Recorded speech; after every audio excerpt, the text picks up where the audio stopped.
while he's just playing with a bunch of donkeys.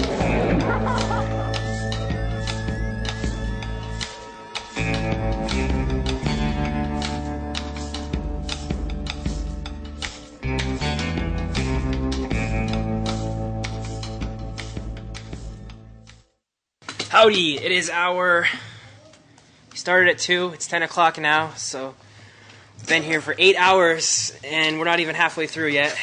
Not even close to a third of the way through. Third of the way. That's pretty brutal out there tonight. There are some crazy maniacs, which I haven't been able to get my money in and win against pretty much at all night. I'm stuck about 233, I think, in the hole, but the night is still young. How you doing, Jamin? I'm down about 210 actually. I'm on a $500 downswing. I was up 300, and then I got moved tables, and I'm just at the tightest table ever. Like I have no mania. I had like some. You can get a table change. I had some donkeys at my other tables, but this one is just no one pays anything. Jamin went to go get McDonald's, and they moved his chips from his table. Yeah. He had like 500 in front of you at that table? I had 400 at that point. 400. Like, Feeling pretty comfortable, like good reads on the players, you know, no one can really hurt you too bad. And then they took his chips, and he's over there waiting for a table, and they say, there's a new 100 no-limit table starting, and Jamin just goes, oh. Oh, you saw that? Yeah. I hate playing a new game for the short stack no limit. Yeah, it's not very much skill involved there's at no all. action, and if there is, it's just craziness. Yeah, you have to wait until someone gets stuck in order for it to be a good game. I'd rather come into a game that's going. But Yeah. Well, I what mean, are you gonna do? you can tell the floor man get a table change, you know. Yeah. Might turn things around for you. That's usually what I do if I'm running just like crap. I try to go play a different game or get a different table. I am considering it, but Yeah.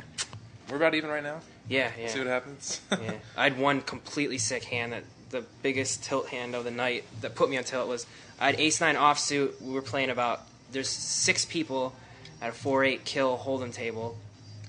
I raised with ace-9 in the cutoff, and they're mostly kind of tight players for some weird reason. They're kind of tight players. So I raised with ace-9 in the cutoff. It folded around to like the big blind called, and then another player called, and the flop came out 8, 10, 9. I think it was rainbow. Yeah, it was 9, 10, 8 rainbow. So I have mid pair top kicker on a pretty scary board. They both check to me, so especially in limit, you know, I figure I have mid pair top kicker. I want to get a value bet in there and make them pay for their draw if they have a draw, you know. So I bet it, and the under the gun guy, he check raises me. So that's not good on that board at all. Yeah. And then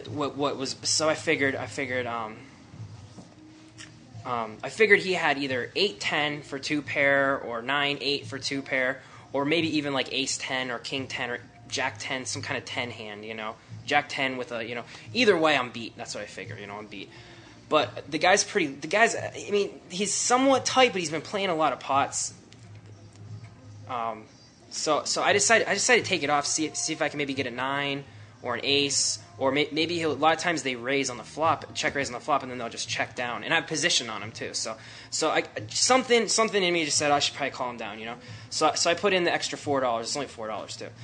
The other guy calls as well. Now I'm pretty much done with the hand, you know. Once the other guy calls the raise, although he could have a draw too, but the turn is a 10. So now the board's 10, 10, 9, 8, and the the check guy who check raises leads out for 8, and I still had the guy to act behind me, and I noticed him reaching his chips, so he was going to call him. So I figured even if this guy's bluffing, the other guy has me beat, you know.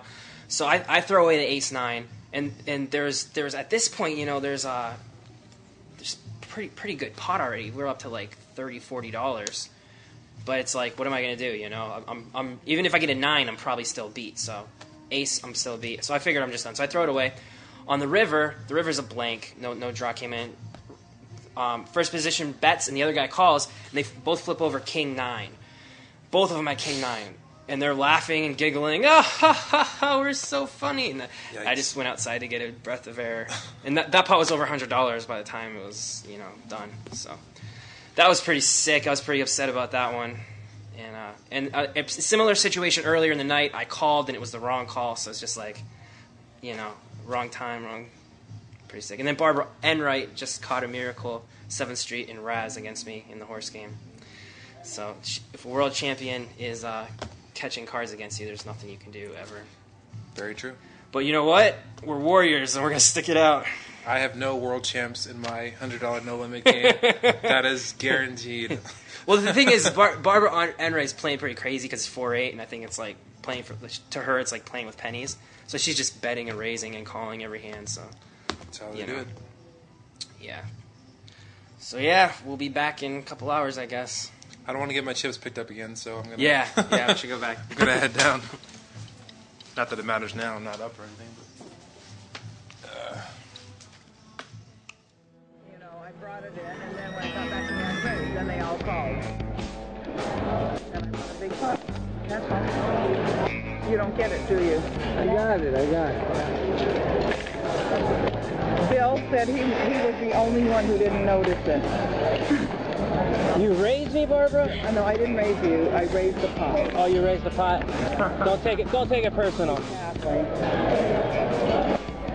Oh, now you're gonna check it, huh? Yeah. Thanks for the freebie. Free card, you snuck in there.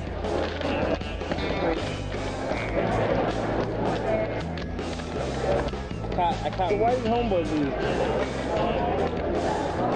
Which one? Well, because we thought we were going to be too short, and then you sat down. And I was going to be I think he's just trying to get an excuse. Get out of here.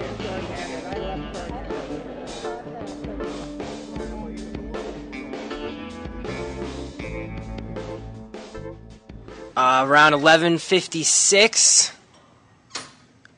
Jamin busted out of the $100 no limit table that he was playing. I saw him play. He lose a big hand with Ace King, lost about over 100, and then he said he had a couple over pairs and people caught sets on him. And he was up. He went from being up 300 all the way down to losing 500. So at 11:56, that was it. I lost 177 for the day, down 177. So that was the winning score. Pretty tired. I'm really glad that Jamin got knocked out because now I can go to sleep instead of having to play for another 12 hours, which would kind of suck. All right, that's it.